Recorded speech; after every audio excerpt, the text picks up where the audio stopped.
Hello, my name is Dineo Molokoane, Managing Director of Shedding Light, and we are back again at it talking about a new becoming. That is my latest book, and today we are doing episode 2 on the topic, the ego. One of my favorite topics by far, and today I allowed a couple of people to actually post some questions that they have on this particular chapter, the ego, and we're going to go straight into it. So the first question for today comes from Koketso Ncube, and the question actually says, how would you define the ego?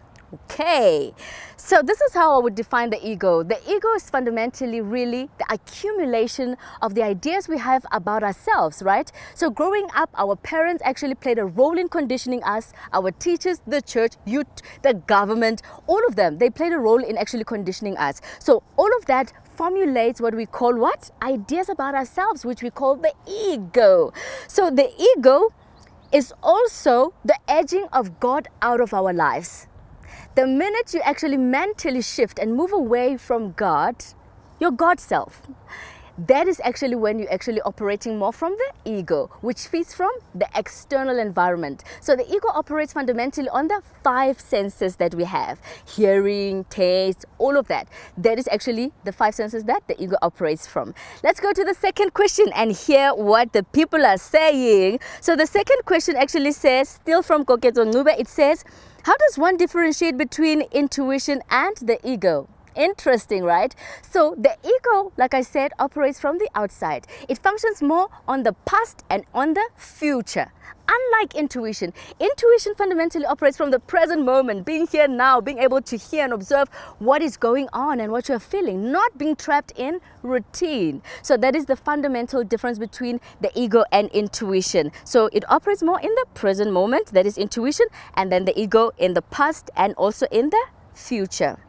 The third question that we have actually says, is the ego bad or good, right?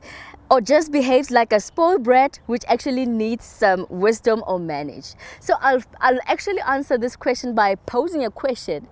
I compare the ego to darkness, which is actually what? The absence of light.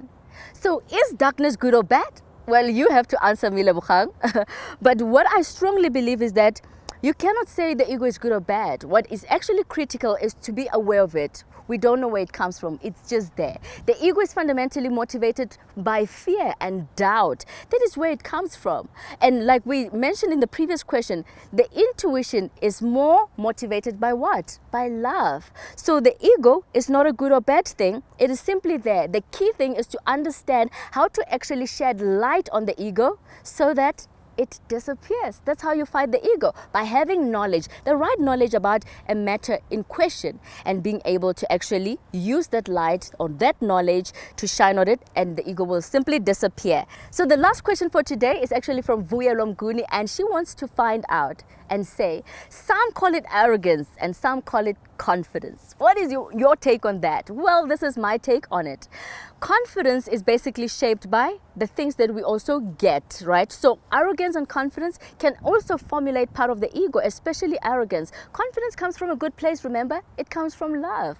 If you're really confident about yourself, it comes from a place of loving yourself. But arrogance does not serve any good. Arrogance comes from a place of fear. So fear can actually be what motivates people to be arrogant, which simply means that they are trapped in the ego. That's where we wrap it up for today. And once again, if you would like to order a copy of my new book, A New Becoming, you are more than welcome to do so. The details I write on your screen.